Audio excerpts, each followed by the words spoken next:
Bang Fahri, termasuk misalnya apa sih yang paling enjoy ketika Bang Fahri tidak lagi sekarang mencalonkan kembali sebagai wakil rakyat, kenyataan ke depan itu seperti apa? Begitu Mas Ebi? Ya, mungkin saya nambahin sedikit aja sebagai menambahkan Mas Hidayat tadi. Tentu kami berharga sekali karena tentu kami ini dapat insight dari Pak Fahri yang istilahnya pendekar di dalam dunia persilatan di Republik ini lah. Dengan segala macam asam garamnya gitu ya, hingga bisa saling berbagi di tengah tahun politik ini gitu. Ya, tahun sampai 2008, dimulai 2018 sampai 2019, apalagi kita tahu lah Pak Fahri kan nggak lagi punya beban ya, punya beban artinya apa saja bisa disampaikan. Tentu kalau Bang Fahri ngomong ini on the record ya, kita hormati. Kalau go ya go aja gitu. Jadi, kasih apa-apa aja Bang. Oh, ini hanya untuk background, ini untuk go boleh silahkan gitu kan. Tapi off the record tuh makin sedikit sekarang. Ya, ini supaya nggak lupa sama saya Bang. Ya, jadi itu. Demikian, terima kasih atas mampirnya ke kantor kami. Terima kasih Mas Febi, Mas Dayat, Mas Yusran, dan teman-teman yang lain. Ya. Saya juga terima kasih diberi kesempatan silaturahim dan diterima dengan segala macam yang bisa kita kolesterol.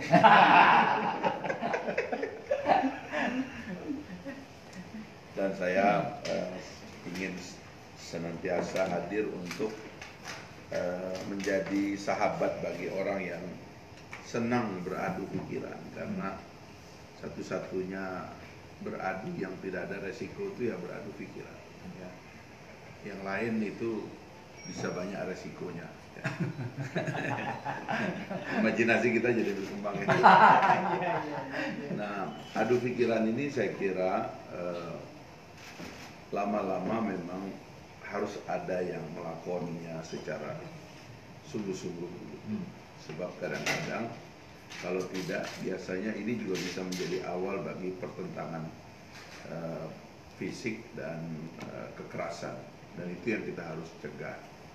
Biarkanlah pikiran beradu tetap sebagai adu pikiran, karena itulah cara kita mengatur lalu lintas percakapan di dalam tubuh bangsa kita.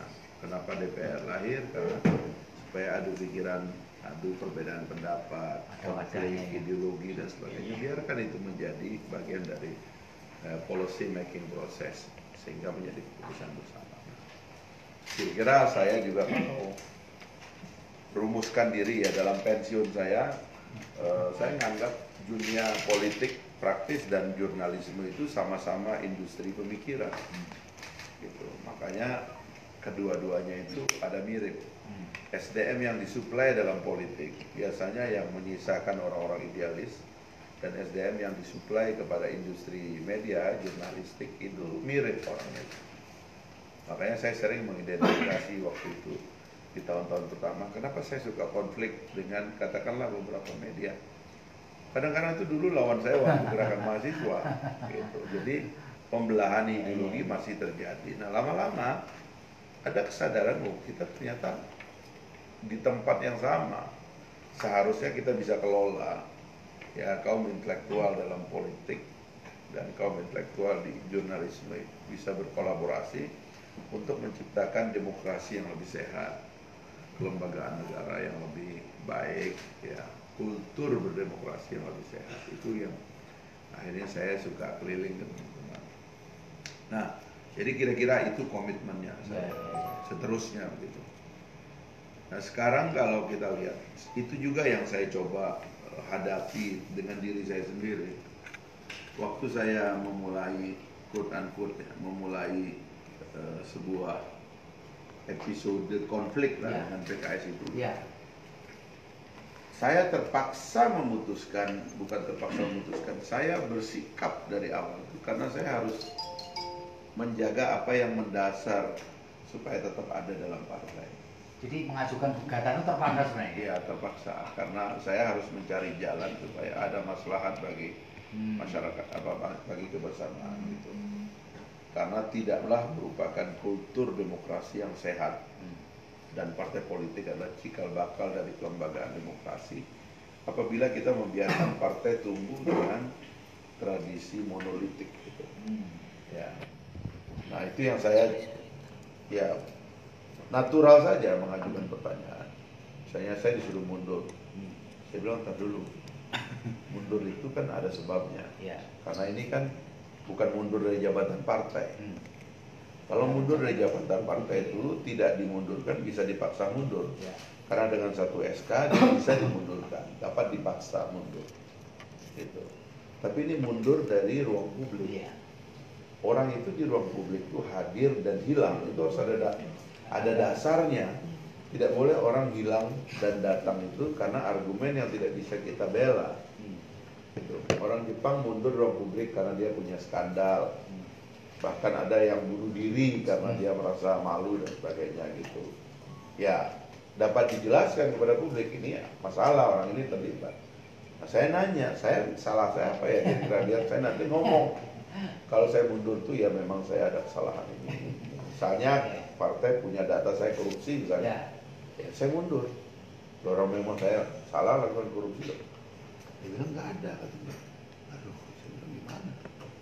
Bahkan di antara kader ini, ente kader terbaik. Saya nanya kan.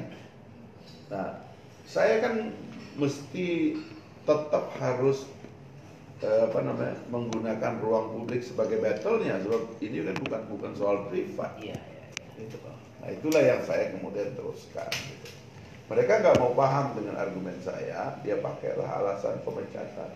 Tapi sebenarnya di balik itu ada cerita apa sih Bang? Sebenarnya kalau memang reasoningnya nggak ada, ya kesalahannya clear saja, nggak ada. Sebenarnya kalau mau jujur, pimpinan ini mau jualan ke rezim waktu itu bahwa dia akan masuk ke pemerintahan. Dan caranya jadi sama jadi barter gitu lah kira-kira. Ya kira-kira begitu. Saya ada dugaan kuat ke sana. Karena saya punya data-data bagaimana mereka ketemu, kemudian ngomong apa setelah ketemu, apa yang disepakati dan sebagainya. Tapi oke lah, itu nanti menjadi soal lain. Saya juga nggak menyalahkan pemerintah. Tetapi buktinya terjadi. Saya kemarin ada 400 orang kader di Kalimantan Timur tuh kader inti yang ketemu saya sekitar 600 orang.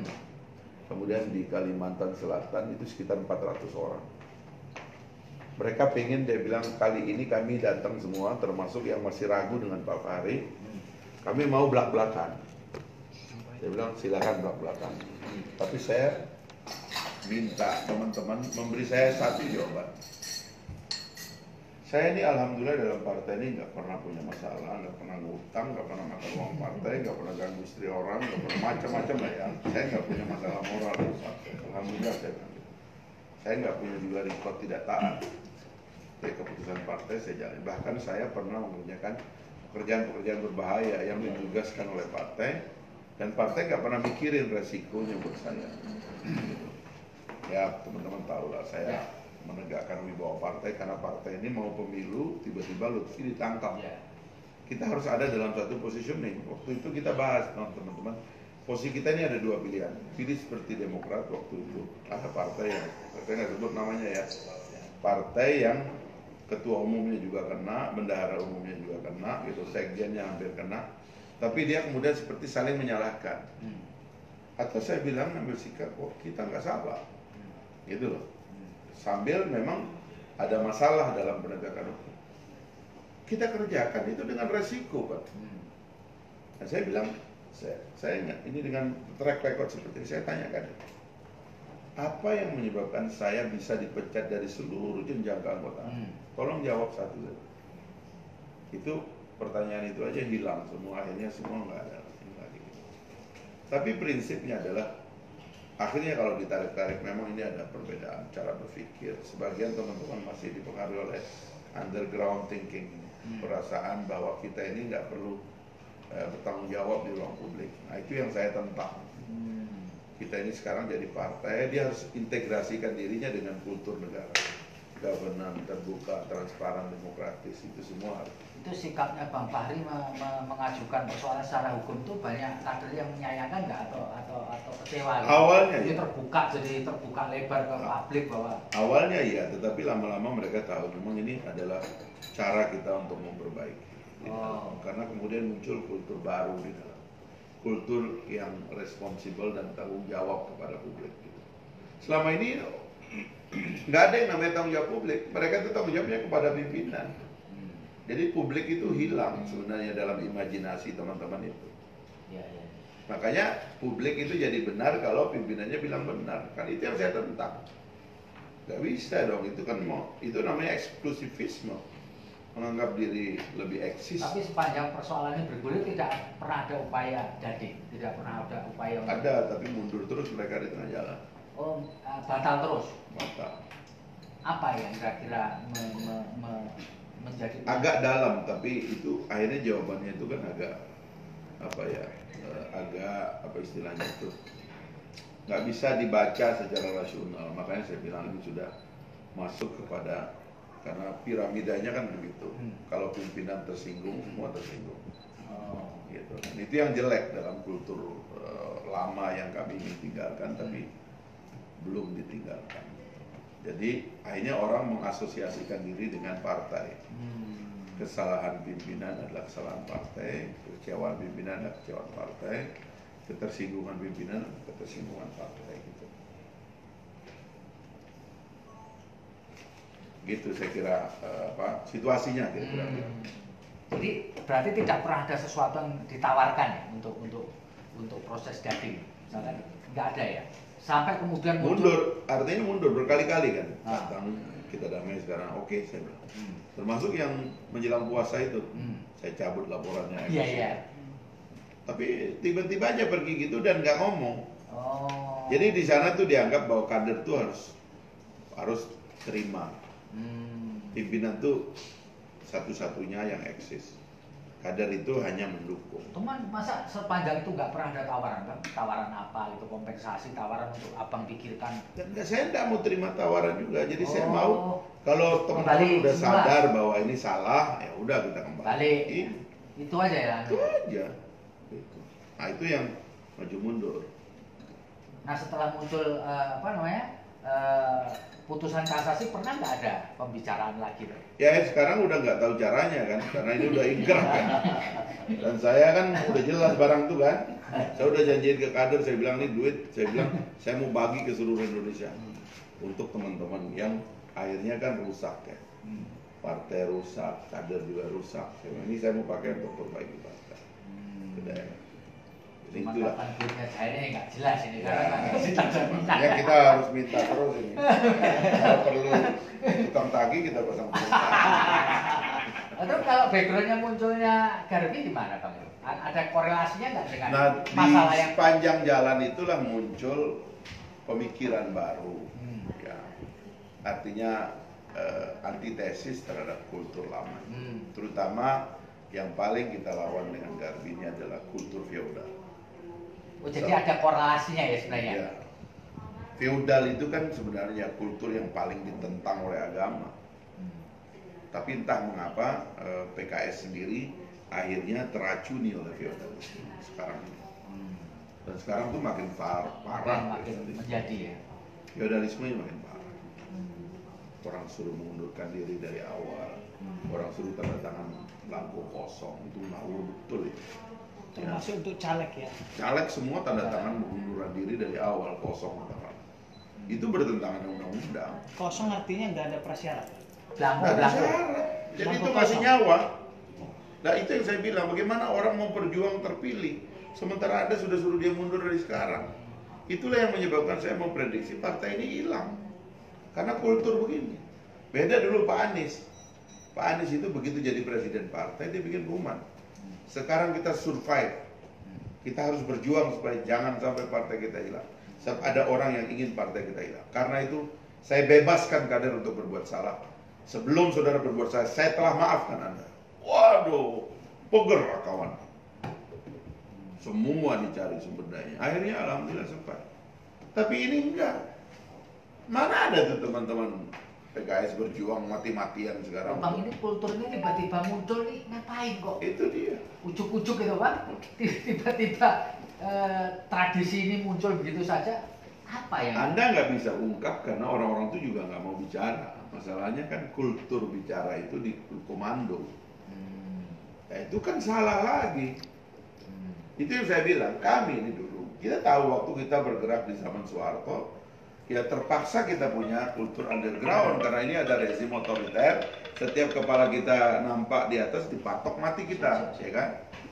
Nah, kultur ini berubah begitu kita reformasi, kita naik di atas.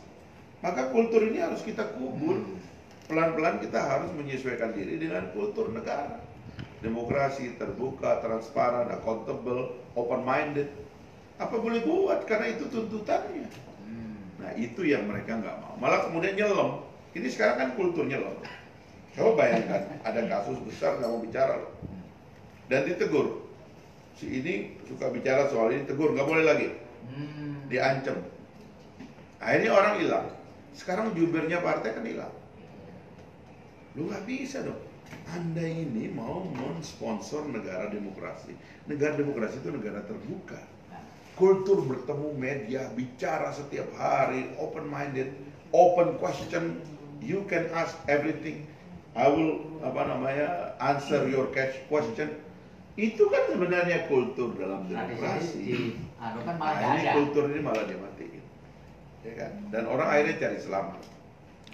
Dan ngeri cara cari selamatnya itu. Ini saya bilang sebenarnya baik culture ini sudah tidak memadai untuk selamat.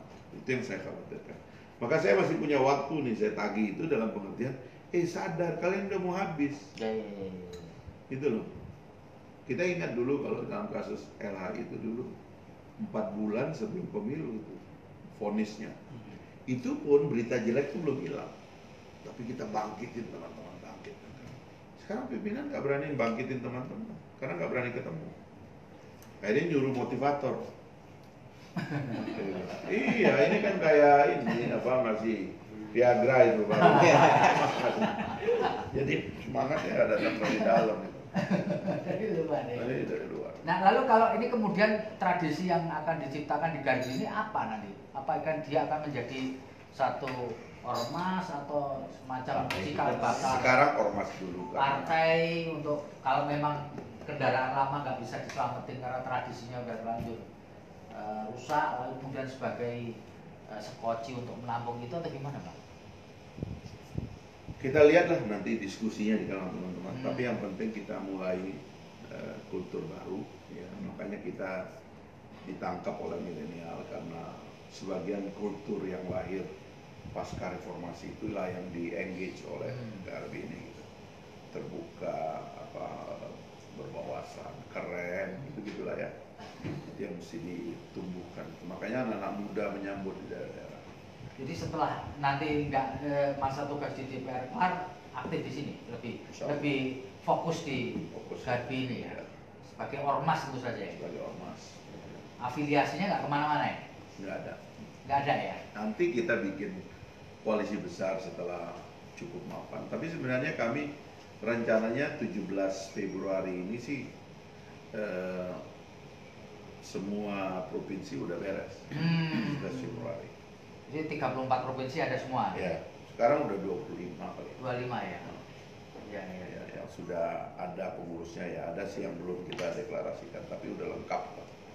Kalau di daerah-daerah resistensi dari struktur partai ada nggak? Ada, melarang kadernya datang, tapi kan ini kan bukan kader. Ya. Ini kita lebih luas. Ya.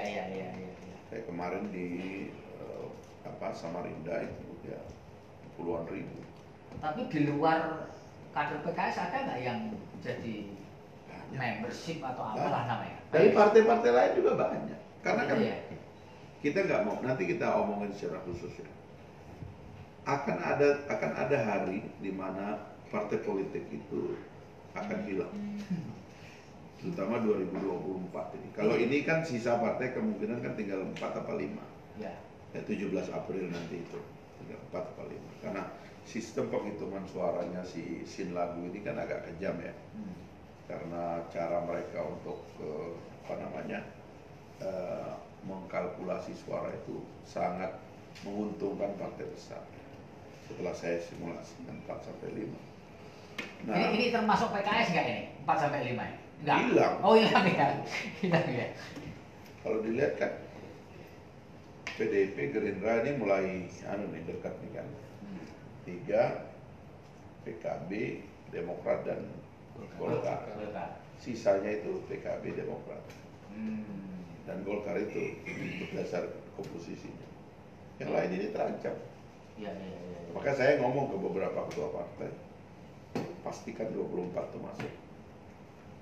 24 kursi. Itu cara saya ngasih nasihat. Nah PKS itu semua caleg potensialnya mundur. Mundur ya? Gara-gara belangko kosong itu tadi? Ya gara-gara belangko kosong itu, dan kemudian yang dia taruh ini orang yang nggak dikenal dan juga tidak punya resources memadai.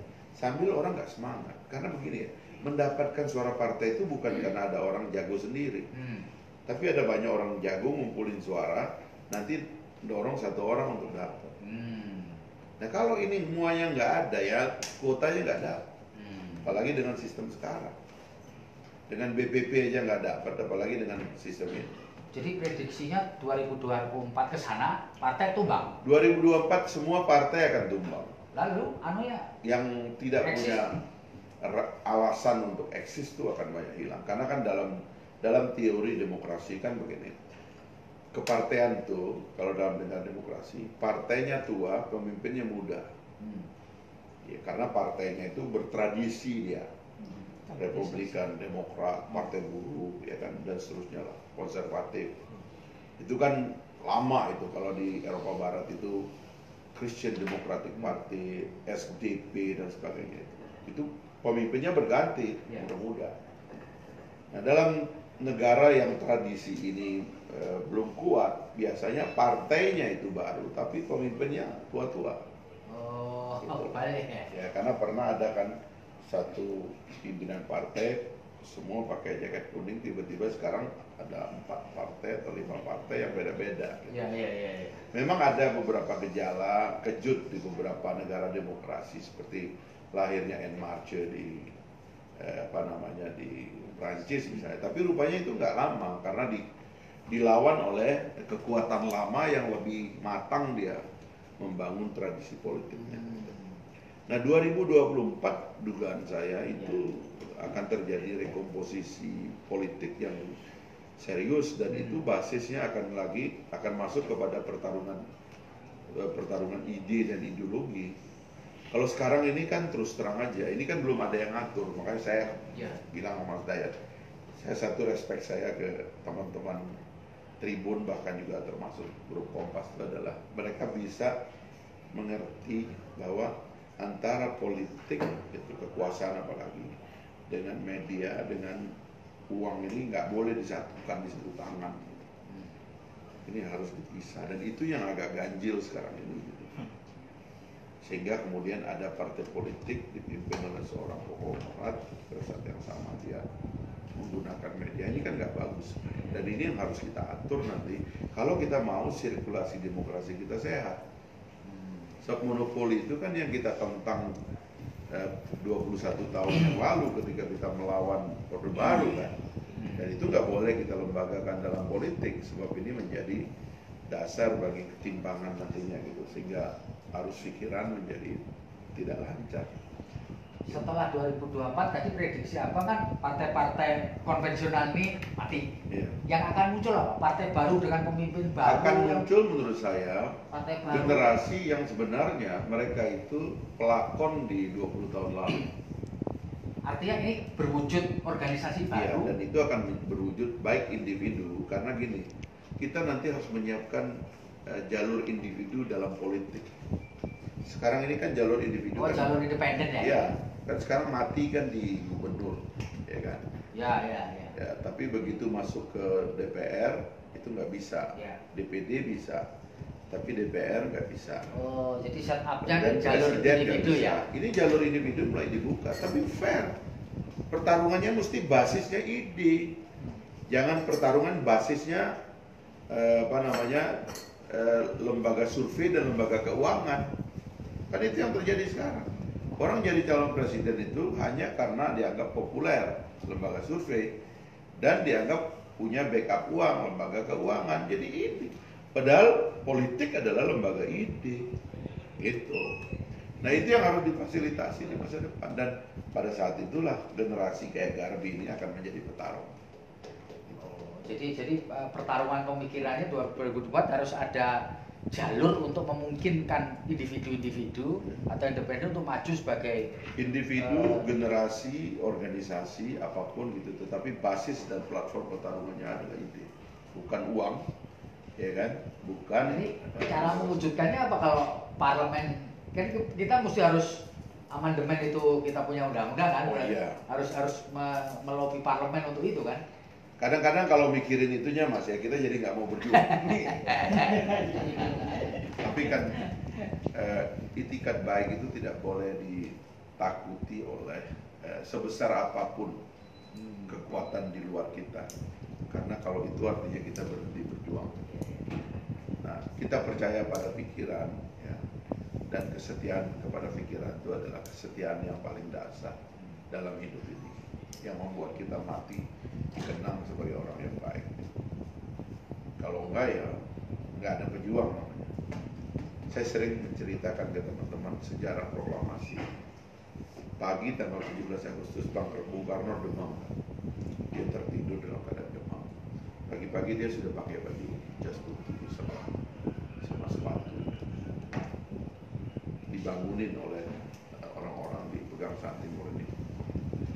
Dia selalu bertanya, Bung Hatta sudah datang terus. Nah, 100, 200, sampai 400 Bung Hatta datang, baru beliau mau keluar dan dia bilang, saya hanya akan membaca teks, tidak ada pidato hari ini. Karena dia demam sebenarnya, sebagiannya. Sehabis dia, itu kan dia membaca itu dalam trauma ya, dalam ketidakpastian. Ini orang bilang Jepang sudah menyerah tanpa syarat kepada sekutu, tapi juga Belanda ingin kembali, mau dibonceng juga oleh sekutu ke situ. Kalau salah, Bung Karno harus bertanggung jawab dan dia bisa dibunuh. Ini kampetai masih keliling juga Jepang ini kan, bisa nggak terima, bisa dibunuh. Sementara anak mudanya agresif, dia baru diculik. Jadi dalam situasi seperti itu, dia baca proklamasi dan dia kembali tidur. Apa kata Bung Karno? Setidak-tidaknya saya telah mengibarkan bendera merah putih pagi ini di depan seluruh rakyat Indonesia. Dan kalau ada yang akan menjatuhkan, menurunkan, 70 juta rakyat akan membela. Ide itu begitulah kita. Nah kita ini kalau nggak mikirin begituan Mas, mendingan kita ikut-ikutan aja. Dapat hidup yang layak bagi kemanusiaan dan bagi cucu keturunan. Tapi nggak enak Mas. Hidup begitu tuh hidup yang menurut saya bisa berakhir dengan kehinaan. Saya juga kalau mau aman-aman kan seperti katakan oleh pimpinan, nanti ya ente yang jadi presiden. Enggak, saya bilang pikiran kita harus dibenerin dulu. Kalau lama-lama kita ikut-ikutan itu jadi nggak bener juga. Dan itu yang saya ingin luruskan dari awal dan sampai sekarang gitu. Maka saya bilang sama teman-teman, dasar lahirnya Garbi itu bukan emosi, bukan kecewa, bukan marah, bukan balas dendam, tapi kejernihan pikiran kita tentang apa yang kita perjuangkan. Tapi pemicu pertamanya itu siapa Bang? Itu Bang Anies Mata atau semua atau sebenarnya Fahri, kalau yang jadi wah kita bikin kayak gini kalau Islam itu ya di kalangan anak-anak muda itu Anies lah yang banyak, karena saya kan bukan sekolah agama, saya ini kan kuliahnya di UI di Fakultas Ekonomi. Anies ini sekolahnya sekolah agama, anak pesantren Anies ini. Cuman dia itu memang membaca banyak sehingga judul pidato dia, tetapi pidatonya di depan alumni kami waktu itu adalah arah baru Indonesia. Inilah yang dijadikan inspirasi oleh teman-teman sehingga kita menambah itu. Meskipun dia sendiri kan masih diintip terus sama PKS ini kan, karena dia kan termasuk yang disingkirkan. Tapi mengapa beberapa waktu yang lalu fotonya Bang Anies Mata muncul sebagai kandidat? Itu maunya kader. Oh. Tapi tiba-tiba begitu diperjuangkan, nggak lagi diajak rapat. Dimakan sendiri barang.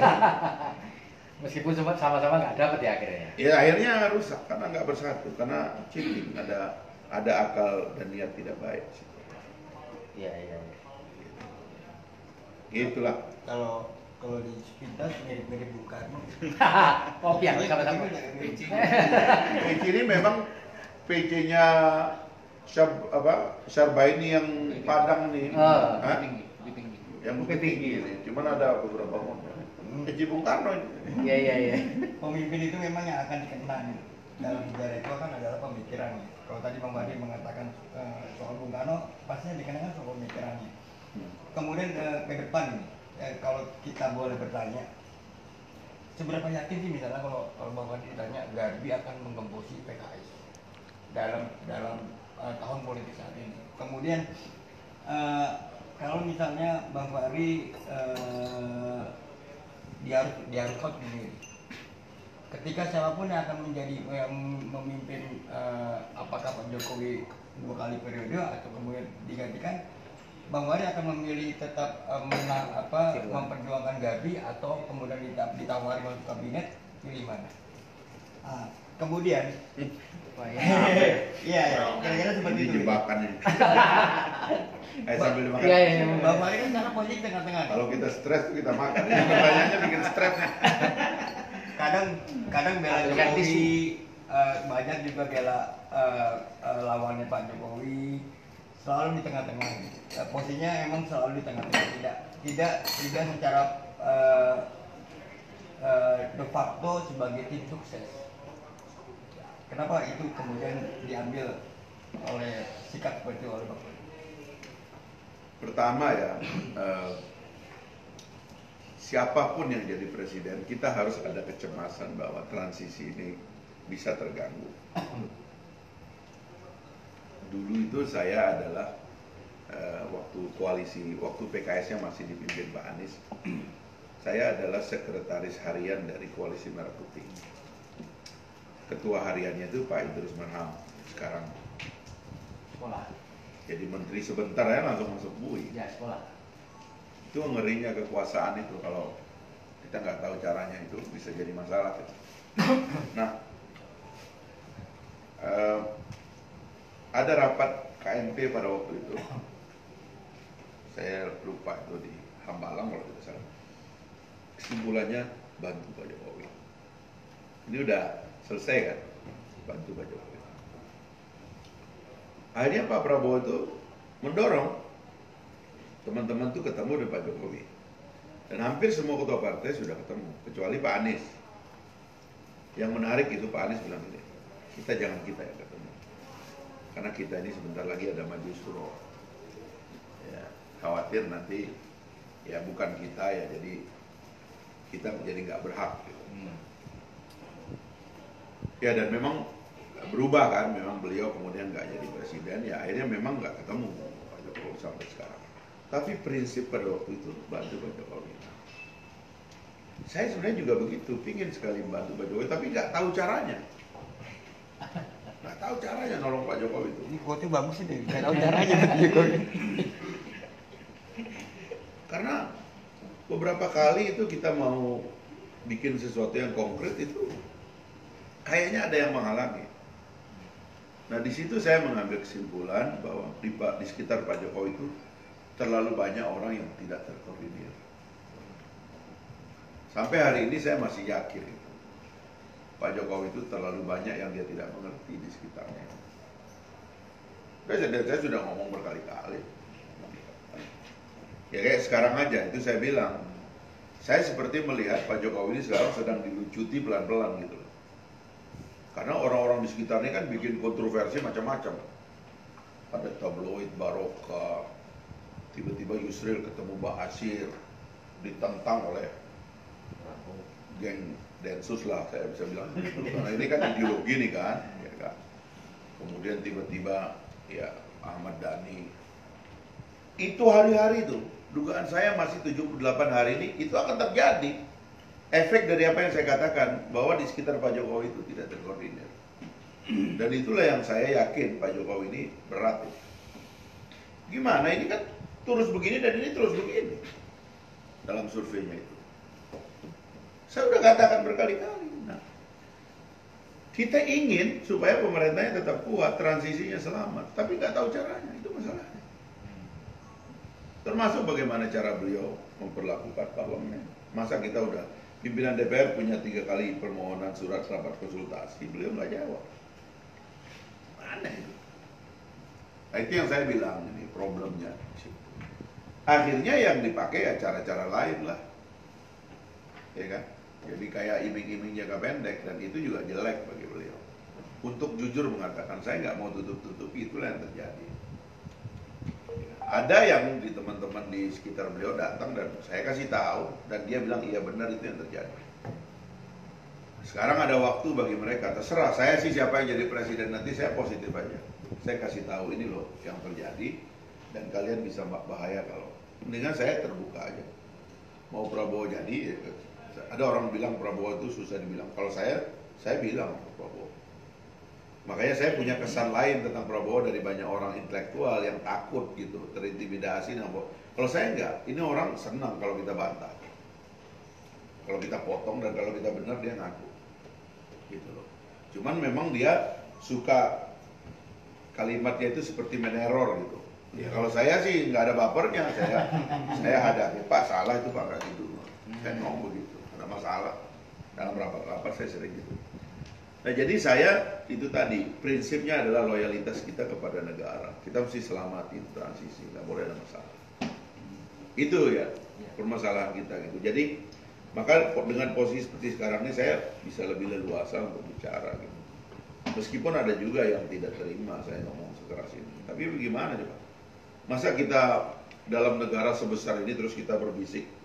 Loh kalau membolehkan berbisik, buat apa ada tribun? Buat apa ada jurnalisme? Karena cukup serahkan aja kepada pembisik presiden, mereka pasti benar kok. Kenapa mesti ada kita? Kenapa kita menulis kritik tiap hari, mengingatkan pemerintah? Karena rentang persoalan yang tidak semua bisa dipikirkan oleh inner circle beliau. Harus ada kita, harus ada devil advocate terhadap semua persoalan. Ini belum dijawab tadi. Kalau ditawari, misalnya siapa pun yang menang ditawari kabinet, lebih milih masuk kabinet atau tetap membesarkan jari? Jangan menghayal soal itu. Kan sekarang ada imajinasi dan khayalan penting juga. Yang penting gini, saya tidak mungkin gabung tanpa misi. Itu aja. Dengan siapapun. Dengan siapapun, saya tidak mungkin gabung tanpa misi. Gitu. Bang Fahri tadi singgung soal Yusril dengan ABB. Sebenarnya apa sih yang terjadi seputar itu? Yusril ngomong mau presiden sendiri, ya kan? Yang lain nggak tahu, terutama yang punya di belakang itu kan ada ideologi yang menangkap Abu Bakar Basir itu, ya kan? Presidennya dibujuk, oke, dia nggak tahu skala persoalannya. ABB ini kan bukan soal Indonesia, ini kan soal ideologi dunia tentang fighting against terorisme itu. Begitu presiden melunak, itu semua yang lain nelpon, ini ada apa kok? Maksudnya dari luar? Dari mana-mana, di dalam juga banyak. Saya kan tahu ini aktor-aktornya di dalam juga tahu siapa yang marah, siapa yang kecewa, siapa yang ngambek, ketahuan. Akhirnya dilepas lah. Tapi pertanyaannya siapa yang jelek namanya? Jokowi. Itu yang saya bilang.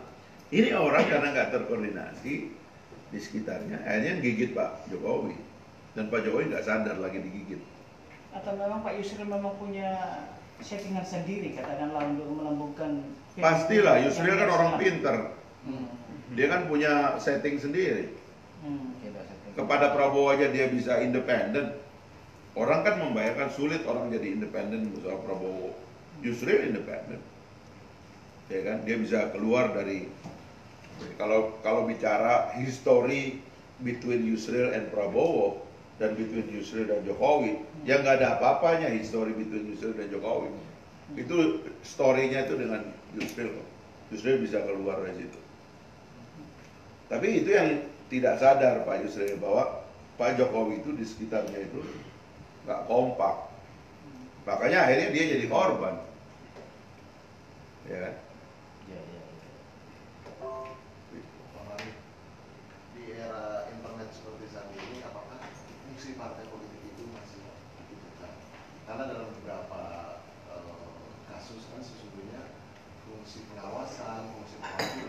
bisa dilakukan oleh masyarakat secara langsung dengan memanfaatkan teknologi. Contoh misalkan ketika tahun 2014 akhir ya, DPR sudah menyetujui undang-undang pemilihan kepala daerah menjadi tidak langsung lagi lewat DPRD, kan fungsi masyarakat menggunakan media sosial atau yang sekarang disebut istilahkan sebagai kekuatan kelima atau estetik itu kan sudah terjadi pressure dari netizen. Nah, itu kemudian Pak SBY mengeluarkan Perpu DPR akhirnya pemilihan kepala daerah kan kembali kan. Saya kira mungkin gini, kita nggak bisa kita menghilangkan fungsi representasi. Cuman metode representasi bisa disederhanakan, voting method bisa disederhanakan, election methodnya bisa disederhanakan. Tapi fungsi representasi tidak tetap ya, permanen sifatnya itu. Karena sekarang disadari atau tidak kan sesungguhnya seringkali justru isu-isu yang muncul di masyarakat yang kemudian diikuti oleh partai politik adalah isu-isu yang berkembang di ranah media sosial.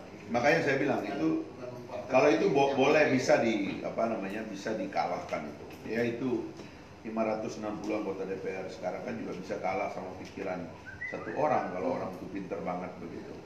Tapi dia tidak bisa dihilangkan fakta bahwa dia represented dari daerah-daerah yang berbeda, dan politisi itu dipilih bukan karena dia cerdas, tapi karena ada afiliasi rasa dari publik kepada dia.